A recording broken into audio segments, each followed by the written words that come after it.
Thursday, September 14th, 2023, Monaco 64, home of alternative economics and contrarian views. Today we're going to look at how gold and silver are continuing to flow from west to east. Yes, the paper price in London and New York might be falling, but the premiums with the Shanghai Gold Exchange are going through the roof. And believe it or not, Western financial institutions are helping this take place. They're arbitraging this trade. And I think it just goes to show that you have to hold on to your gold and silver as much as possible and not be discouraged or fooled by what's going on in the paper markets. So that's what we're going to look at today. Before we do, though, just wanted to say thank you for all the new subscribers. And if you haven't subscribed yet and you enjoy watching my videos, make sure you do subscribe.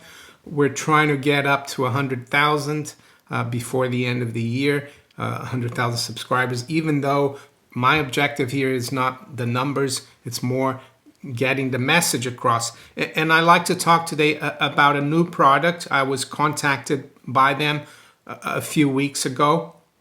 And I think it will be very helpful for some people, especially in the US, because this is only being shipped to the US. And many of you have asked me how to keep gold and silver safe. There are many ways, of course, of doing it. One of the most important things, I think, is not to keep it with the banks and not to have ETFs, because I think if there is gold confiscation, it will be through the ETF, not through physical. But now there's a new product in the market called the Dirty Man Safe. And you can go to their website, dirtymansafe.com. It's a really simple but effective way of hiding your valuables, be they gold and silver coins or whatever else. And Howard from Dirty Man Safe, he even sent me one. So here's the safe. There is, of course, a pipe that you have to dig into wherever you're going to put it. And then there's a top for the safe as well. But I recommend you watch the little video on their website, dirtymansafe.com. I do have a promo code. It's Monaco10. You get 10% off the Dirty Man Safe. So recently there's been a story about Liberty Safe in the US that they provided one of their clients combinations to the FBI. So if you're concerned about that, yeah, try the Dirty Man Safe, and hopefully they'll start selling elsewhere, not just in the US, maybe in the UK. And yeah, so back to China. Well, China, the Shanghai Gold Exchange, and gold and silver. And yes, it has been very frustrating. Silver got up to 25 less than 2 weeks ago, and we're now at 22.50 as I speak here, and it's 8:20 a.m. London time. It's down another 1.4%. And gold as well. Yesterday we had the CPI. It was higher than expected. We saw the 10-year yield spike to the key level around 436. And then all of a sudden that yield dropped. Someone started buying bonds. But gold is still under pressure. It's at 1906. So what's going on in Shanghai? Well, I've spoken about this guy here. He's on Twitter. He's written about silver. The fact that silver resources are running out. The fact that China is using a lot of silver for industrial and technological use, and that he thinks silver resources are going to be very thin on, well, not on the ground, underground in about 2 years. And I follow him on Twitter or X, and I think if you are on that platform, you should follow him as well. And it's at Oriental_Ghost or by Xiaojun. And I have kept in touch with him. He's written a few things that I've spoken about the silver market.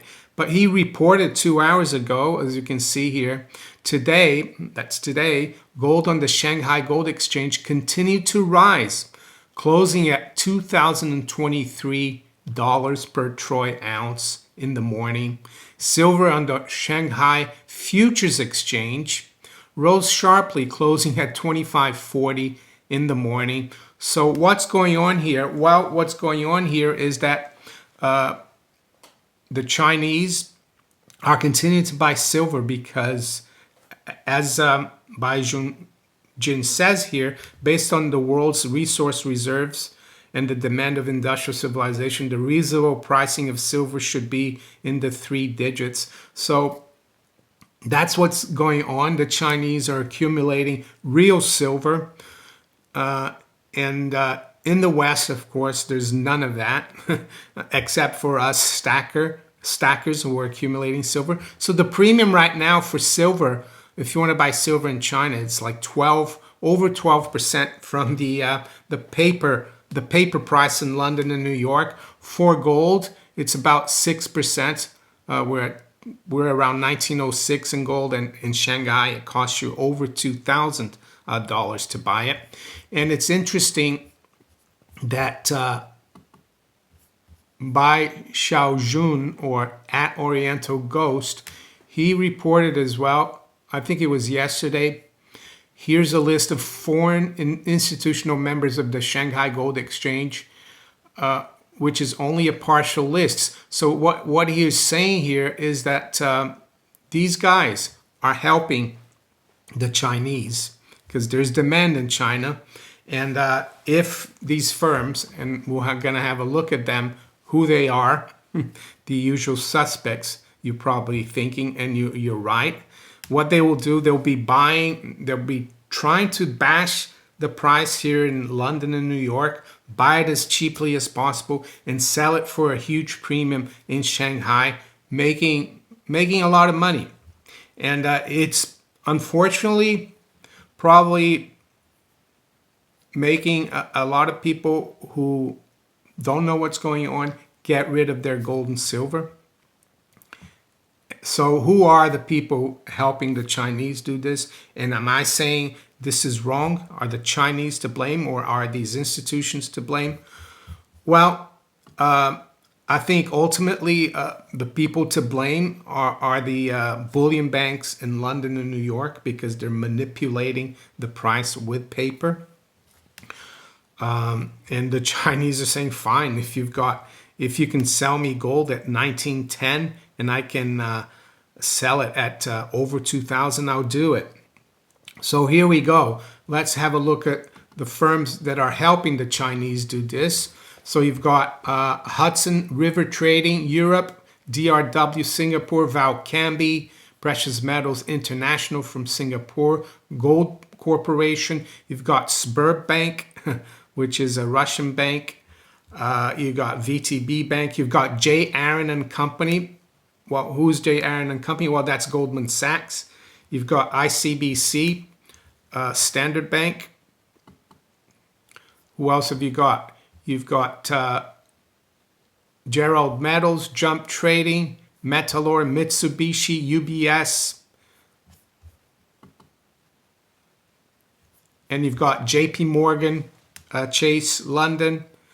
You've got Julius Baer, Swiss Bank, I think. So Standard Chartered Bank. So this is all happening right now. And the gold and silver are flowing from west to east. And what do I think the consequences of this are going to be? Well, the consequences of this are going to be that the countries in the East and also in the global South that have been acquiring a lot of gold in a record fashion since last year, they're going to be a lot better positioned when the whole currency system implodes, because they're going to have the gold. I even saw that recently Libya, of all countries, they bought 30 tons. I saw that Poland now has more gold than the UK. Gold reserves. I saw that, I think now China just bought 23 tons in July. They've been buying gold and publicizing it for the last 9 months. Usually they just come out every 2 or 3 years to publicize it. And I don't have to talk about India and other global south countries that are buying gold. So yeah, there's a lot going on here. Don't be fooled by the price action, I would say, in the West. I think this is going to continue and it's going to get worse, and eventually the prices here are going to have to catch up, or else the Chinese are going to clean the West out of its gold and silver. And I know the leaders in the West are very short-term thinking, and they have no idea how important gold and silver are. But I think that will change. So we'll keep it short today, and so we'll quickly look at the markets this morning. It's around 8:30 a.m. London time. So as I said, gold is trading around 1907. It's down about $1. The low's been 06, and the high's been 13. Silver, the high's been 23, and we're now at 22.50. Really no reason for the price of silver to be here, especially with the fact that it's actually trading above $25 in the Shanghai Futures Exchange. It's just crazy. There's something that doesn't seem right. We've got like a $3 premium in Shanghai. So what about the other markets? The Dow Futures is up 26. The S&P futures up 7. NASDAQ 100 futures up 44. The currencies are fairly quiet. Not much going on there, so I won't report the currencies. They're pretty much unchanged. We will look at the commodities though. We've got WTI crude up just over 0.5%, trading at 88.56. Brent is also up 0.5% at 92.06. We've got platinum down about $3, trading around 900. So platinum has come off as well. And high-grade copper is virtually unchanged, trading around 380. So there you go. With that, I'm going to wish you all a very good day. Take care. Bye.